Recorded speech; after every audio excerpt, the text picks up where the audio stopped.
All right, we're here with Coach Richard Gatewood, who is the newly appointed coach of the post-grad team of Aspire Academy.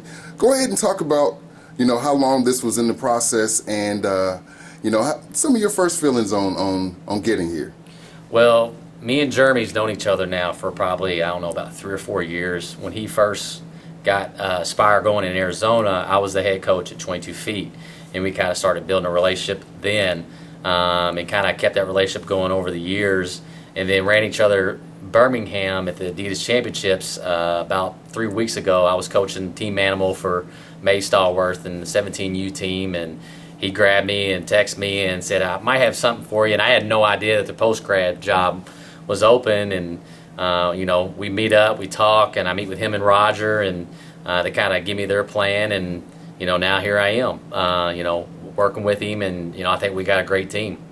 Now, what does it feel like to be back on the sidelines for not that you weren't in a serious role before this, but what's it like to be back in a position that where you're influencing a lot of players to move on to that next level and to develop their game? Well, the 2 years that I took off was like super hard. It tested my faith in so many ways. From the fact that, is it going to would this happen again? Will I get back into it? Because when you go to South Carolina, and we had a great year down there, but it was just a terrible situation. You move your whole family down there, and we signed 6, 7 kids at Division I schools off that team. We won a lot of games, and then it falls through like you did, and you couldn't really find anything, and it, then you kind of interview here and there, and you talk to some guys, and it really doesn't work out.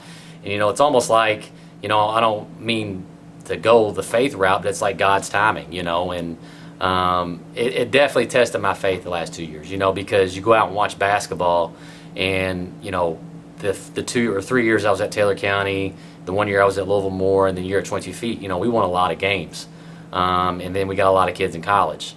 And I still helped kids during that 2-year spout where they were hitting me up because their high school coaches wouldn't make phone calls, and I was like, absolutely, I'd be more than happy to help you. A lot of people don't realize what goes on behind closed doors, but last 2 years I still did that. But it definitely tested my faith in so many ways, because you go out and you watch games and you see on the sideline and you just miss that whole preparation aspect.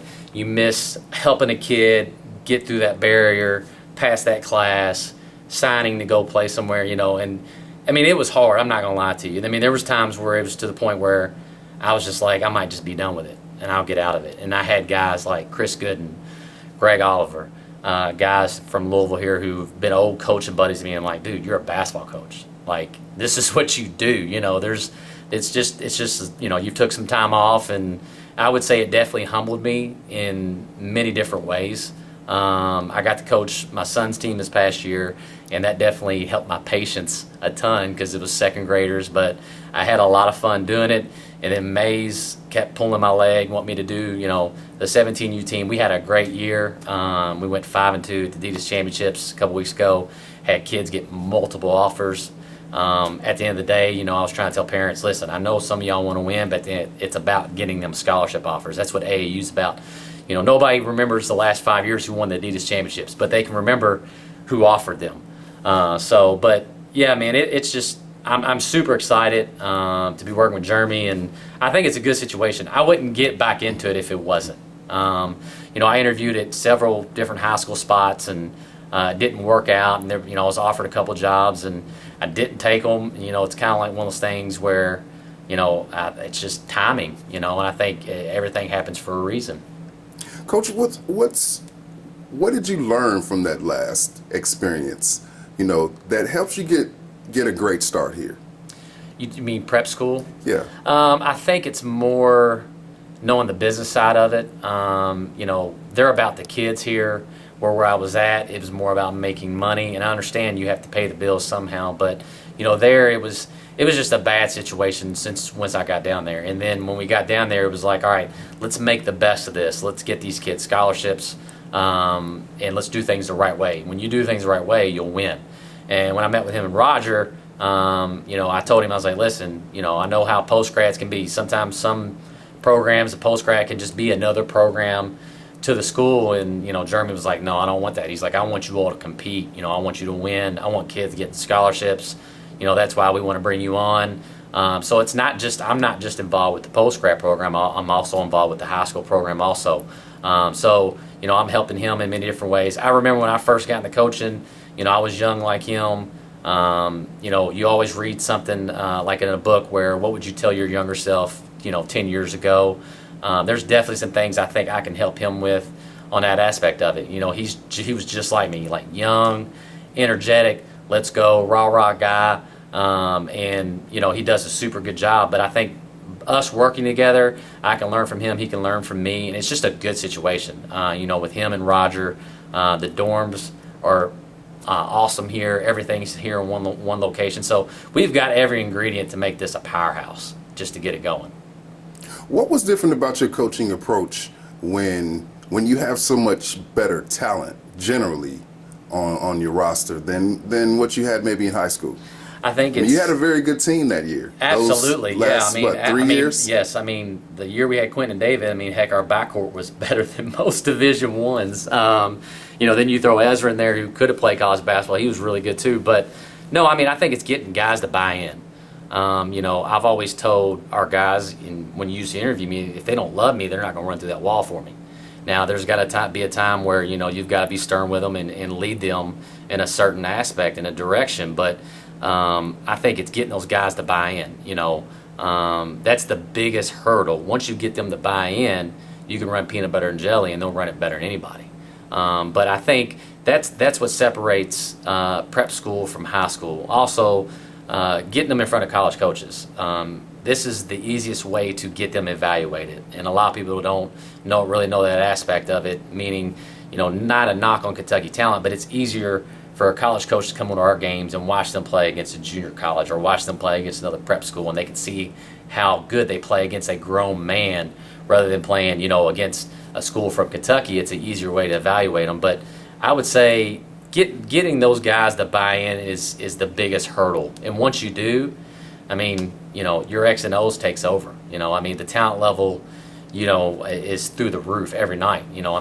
When we first got into it, when he was in Arizona and I was at 22 feet, we had DeAndre Ayton, Craig Shrugs. I know I'm missing a couple guys, Josh Green, who's now Gary Trent Jr. So, when you go against guys like that every other night, you're going to eventually get better. You're going to be able to get a scholarship offer because, it's like either I got to show up ready to play, I got to buy into what coach is saying, or I'm not going to get that scholarship offer.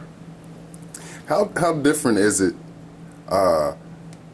being at home and taking this prep school route than being, away from your family and the people the area that you grew up in? It's definitely because, it's here at Holy Cross, and I grew up Shively. And I know I don't look like it, but I went to Western High School. My mom still lives over here. She actually lives right down the street from here, so she'll love it. I think it's definitely different, because I think if they know that I'm a part of it and I believe in Jeremy and I believe in Roger, it can be something good. Of course, local high schools and Kentucky schools, they don't like it because, we can create an environment and a program that really nobody else can create in the state.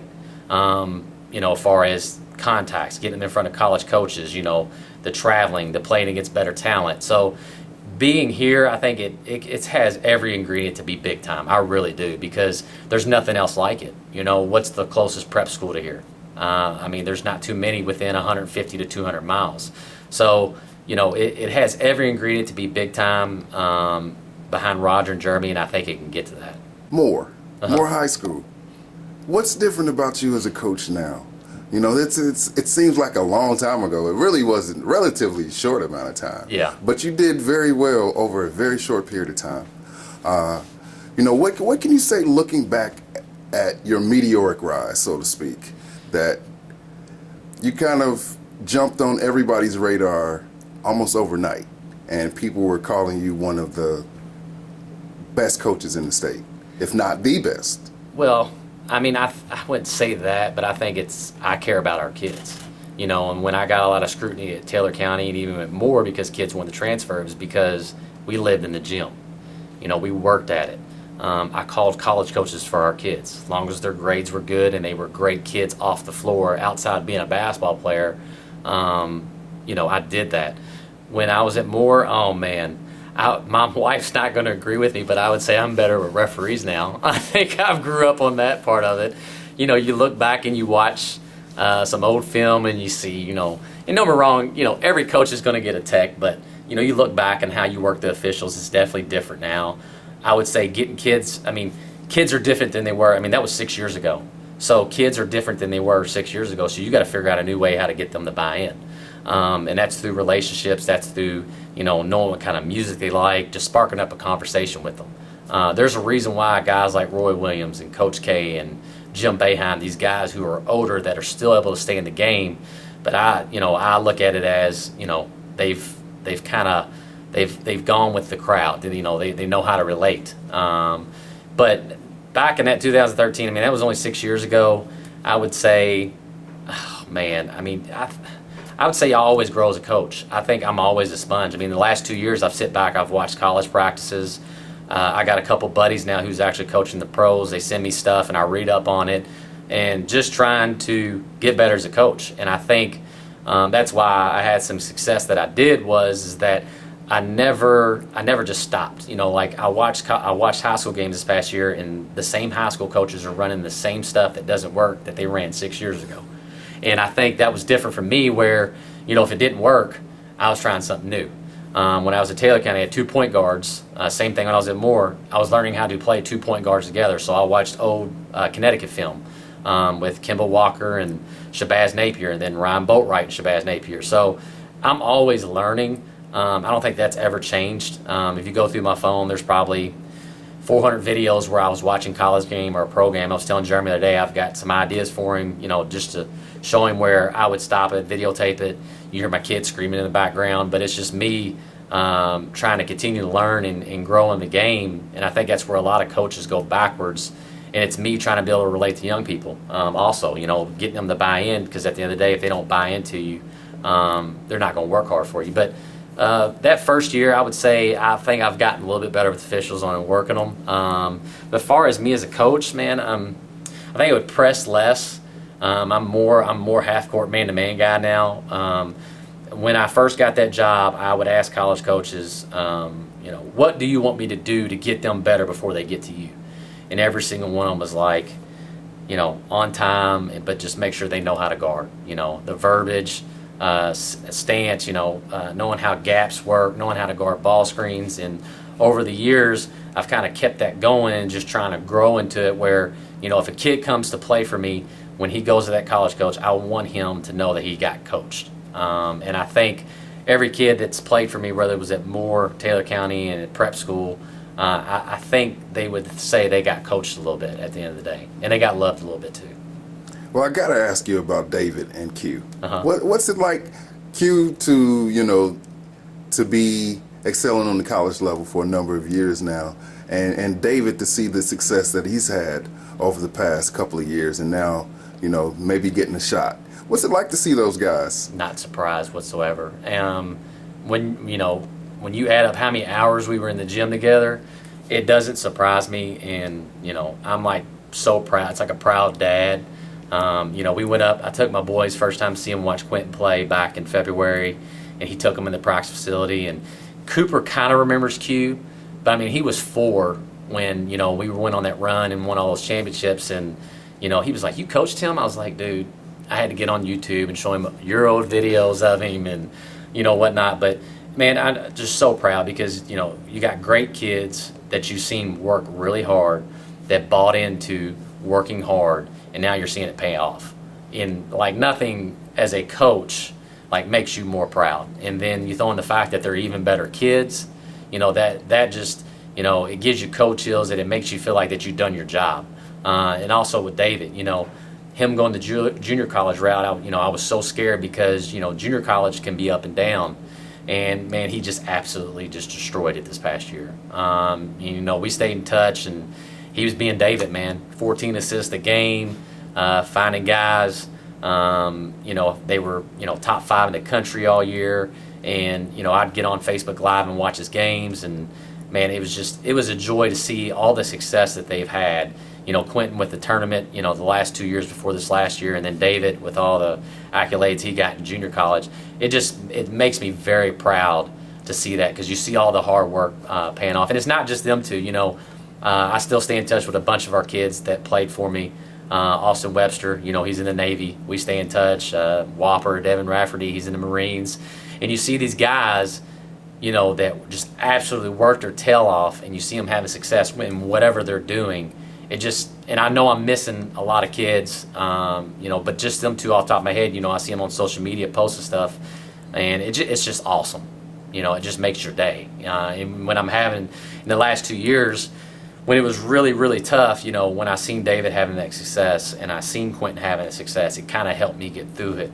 Like, you maybe know what you're doing, because you doubt yourself when you take that time off and you don't take a job, or you don't get a job, and you start doubting yourself, and then your faith gets tested, and it's like, is this what I should be doing, or should I just worry about my boys and working a 9 to 5 and being done with it? And that helped me a lot get through the last 2 years. And I mean, it's not about me, but as far as not being in the coaching and doing something you love when you're helping kids, it was extremely tough. And seeing them have that success and being able to keep with them was helped me in so many ways.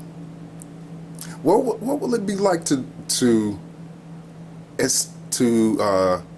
have a culture like that here? What will it be like to have the success at Aspire that you had at Taylor County? You actually made Taylor County a force to be reckoned with, even after you left. Yeah. What would that feel like to do something like that here? Well, Jeremy's a high energy guy just like me. He wants to work at it. He wants to get better. He wants to push kids to get better. And when you got two guys who are extremely positive and high energy, it's like a double team win. That's like a winnable double team, situation. And I just think it can be into something big. And I wouldn't have taken the job if I didn't think this could be a powerhouse. And I really do. When I look at the dorms, you can get a great education. How everything's lined up, it's organized. It's very organized, and you got a good team around you. It just has every ingredient to be a big powerhouse. And with it being in Louisville and me being a Louisville guy, Jeremy was at the University of Louisville with Coach P, and he knows a lot of connections too. It's got every ingredient to be it. But then I go back to where I said earlier, we put kids first. We'll make phone calls for kids. We care about the kids, and I think when me and Jeremy combine that, with the post grad and the high school, I think it's just going to skyrocket and take off.